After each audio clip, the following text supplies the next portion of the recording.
other changes that were made are a little more subtle. Right now, because anyone here go to Luminous Nights? Yeah. The month-long event?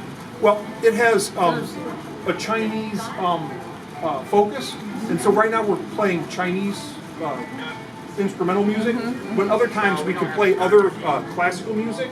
And then like this wall over here, it's just a simple wall with a frame, but they can hang artwork there, and that rotates every 3 or 4 months. Sometimes it's students, sometimes it's special needs groups that have done art. In this case, I'm not sure what we've got going. Sometimes it's painting, sometimes it's three-dimensional, but we keep changing it. I guess what I'm trying to say is, and then around the corner there's some jellyfish art hanging from the ceiling. What we tried to do was make the new aquarium not only bigger, but also to incorporate some other aspects, artistic aspects. Like that old shark model that used to hang in our rotunda, that was just made out of styrofoam, and it was showing its age. Kids used to come in for school groups, and they learned how to take a pencil and throw it up and stick it in the shark. And so sometimes that shark looked like a porcupine. The new shark that we have in our lobby is done by a local company, and it is what we call hyper-realistic. We'll show you when we get around that side of it. It's so true to reality that it even has, on the underside of its fin, if you look closely, it has little parasites hanging on it, just like it would if it was in the wild. And its lips are bloody, and so people, the kids especially, think, oh, that's because it's a white shark and it's ferocious and it was eating something. No. Those white sharks get their jaws all bloodied like that because they feed on seals, and seals fight back. Okay, so that's the shark's blood, not its prey's blood. But people don't get that. They think, oh, it's a bloodthirsty shark. I've actually had one person complain to me and say, well, you know, sharks aren't really as bloodthirsty as they're made out to be. I said, no, I agree. I said, but that's not the prey's blood, that's the shark's own blood. He's gotten himself hurt. So it was kind of neat. It's a company called Graphite Design, and they've done a few things out there. They're just very, very talented artists. So anyhow, this is a 90,000 gallon tank that Brad was diving in. We dive in here once to 3 times a day, depending on season.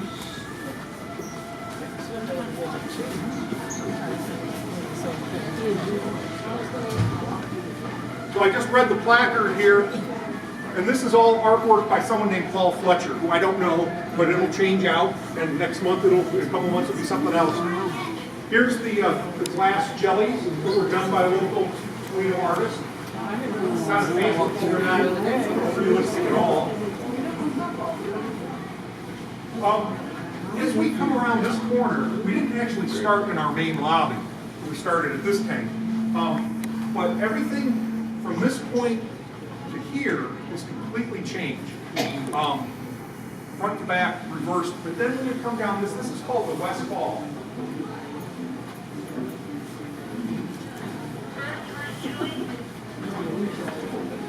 And the basic hallway is still the same. However, there's a notable difference, and I can still see the difference. We used to have a acoustic tile ceiling that you see in like a 1960s school room that came down just about 8 feet, 8.5 feet. When we took that out, we found that there was all these open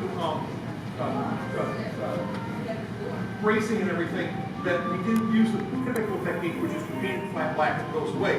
But the first time I walked in here, after that roof, that ceiling had been removed, it was like, wow, I didn't know there was that much space in here, because before it was all cramped like that. We also had these big brick abutments that stuck out into this hallway.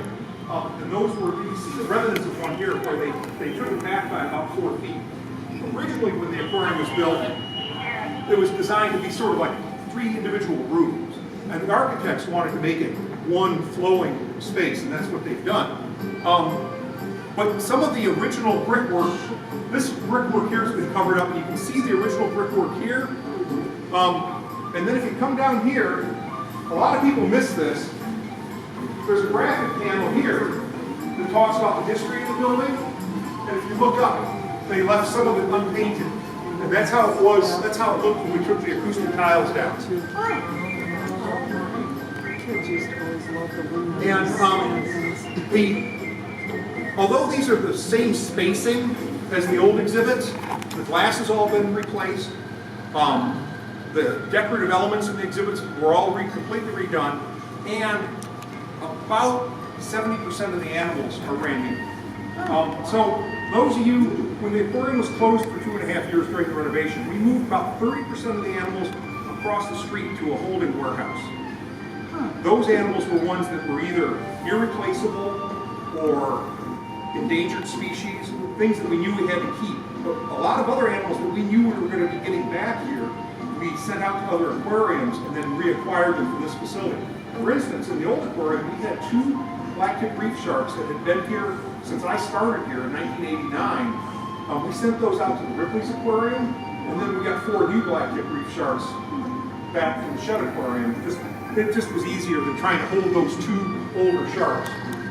So there was a lot of what we call horse trading went on, because when I listed all these animals that the old aquarium had to people, and everyone said, oh, I'll take this one, and I'll take this one. All the high value animals. That would leave us stuck with a bunch of animals we had nowhere to put. So it became, oh, you want this animal? Well, you got to take 2 of these if you want it. And it worked out. We got homes for everything. It was really interesting to do all that. Because, you know, I'm the aquarium curator, now the general curator, but as aquarium curator, a curator takes care of a collection. They manage a collection. And so when you're depopulating a facility and then repopulating a new facility, that's all curator work. That's all the good stuff that we get to do, the fun stuff, you know. So anyhow, there's that. And then this is a double-sided tank. This gives different views on the same tank. The first window is slanted back at 12 degrees to allow you to see up better. And this is just a single flat panel. We got this idea, you know, we didn't just build this new aquarium in a vacuum. The previous director, Bill Denler, back in 1999, sent me out to a meeting, aquarium meeting in Europe, and then I traveled to other aquariums for 2 weeks afterwards, researching what we were going to do here. And I've never been to Japan, but we researched a lot of Japanese aquariums online. And one of the things we found was that, see, I don't know if you saw that. Mom's waving at the kids through the tank. We saw that in video after video of Japanese aquariums. And the United States aquariums were like, oh no, we don't want people seeing through the glass, and so they never do that. We said, oh, what the heck, let's try it. And we did, and the kids like it. They make faces at their parents and the whole thing. It's like you're in the tank. So we just tried something different. We wanted to make this exhibit more interactive, and I still want to add more interactivity, because that turned out to be the most popular thing with the kids. Like if you come over to, let's see, right behind you here, you see that pewter sculpture of the electric eel there? Just go ahead and just touch that. So, again, the kids like that. Of course, you find the kids, though, they just put their hands on it and let it run for hours and hours. But I'd like to introduce more of that kind of stuff. The dive show is interactive because the divers talk. The touch tank certainly is interactive. And we have the ocean lab. So we're trying to build some more interactivity for the kids. Because the old aquarium was what we call the postage stamp collection. We walked in, it was like turning pages of a postage stamp, collecting them. Okay, there's new stamps. Well, these are different too. Just throughout the whole thing. We wanted to make this, because the kids would come through here. Well, we actually studied how long people spent in this building. And when I started here in 89, they were spending on average 9 minutes. When we closed the old aquarium, the increase was 23 minutes. And now we're over 30 minutes. And what I did, makes a lot of stuff. You know, the reason we built the new aquarium inside the shell of the old one is that we had done surveys of our visitors. And this is what, in a nutshell, what we got back was, we want a brand new aquarium, a big tank, sharks, oh, and by the way, they didn't do anything with the exterior of the WPA building. So how do you do that? Well, we did it using architects. The architect that we used was PhD. There's people who did the fantastic Monterey Bay Aquarium in Monterey, California, but they also did the renovation of the Shed Aquarium. And so they were really doing renovation. Seriously, baby hammerheads. You know, not preserving everything. If we preserved everything, we wouldn't have a new aquarium. But keeping the outside, carefully outside, the interest in the used to, when I started, it was public behind you. And now we reopened the original impact. But the look up on the building, it says Aquarium. That was the name of the Oh, building. look at there. Look at this. What I saw. Look, I've never seen this. Except for the ceiling trusses. Where's the shed at Aquarium? Aquarium's in Chicago, right on the lake. I worked there for 4 years before I came. It's huge. From this area. Look over there in the back. Oh, Oh, it's a good place to visit. look at that one. That one looks like a rainbow. That's fair. It looks like a rainbow. Look at big turtle, see that? See how it's floating, stirring up? Everyone sees that? The graphics explain it. But Kate was hit by a That woman animal over there. and was damaged. So it has a buoyancy problem. That They turtle. thought they fixed the buoyancy problem. They tagged Kate and released her for a while. And she came back like a year later. Lost weight, floating to the surface. So they took her back in. And we brought her up here. And the reason we brought her up here was number one, because it's good education. But number two, she could live another 50 years. And she was taken up states at the turtle hospital down in Marathon, Florida, tank states. Because they do get turtles in the city there. They rehab them and put them back out in the ocean. So as long as the Kate was staying down there, they could rehab one less turtle. So they brought Kate up here and opened up the tank for them. So that's how public aquariums is done. We can't do anything about breeding turtles. All we can do is hold the non-releasable ones and then educate them. But that's the Kate's issue. Do you see any shows here? Oh, okay. So because that tank is so dark, the only thing that we have on the octopus is on weekdays and Saturdays. There's a special fee that you have to pay extra for. It's behind the scenes, and it's limited to 6 people because otherwise there's no room to get around the tank. But you actually shake hands with the octopus. It's really cool. But it's something that because we can only allow it's only twice a week, because that's how often it's fed. And then it can only be 6 I know where it is. I know where it is. No, it's not reliable. It might, the other thing is like that octopus. This is a new one. The ones we had before, we trained or they trained us to unscrew the lid of a jar to get the food. And you think that's really cool. Well, you can't see it. If you give them a jar with food in it, they envelop it with all their arms, and you can't see what's going on except for all of a sudden the lid pops up and then they open it.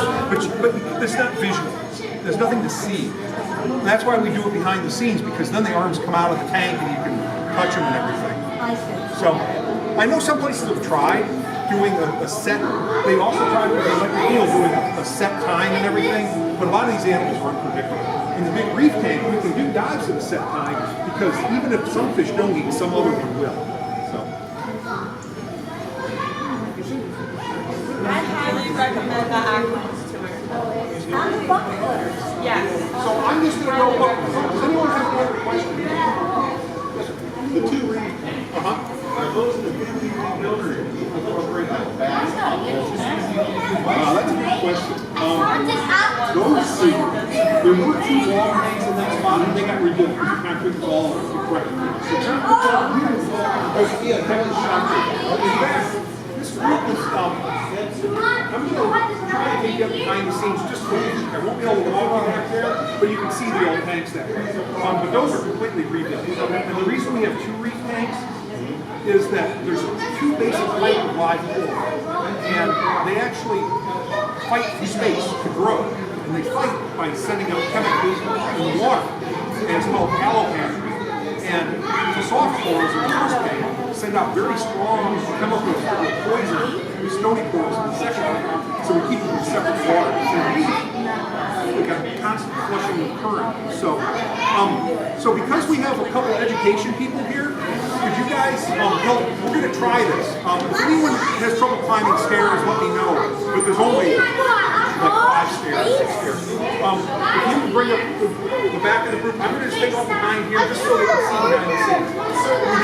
We don't always do that because this is usually this is double that. So let's just give it a try, okay? You'll bear with me. We'll right here.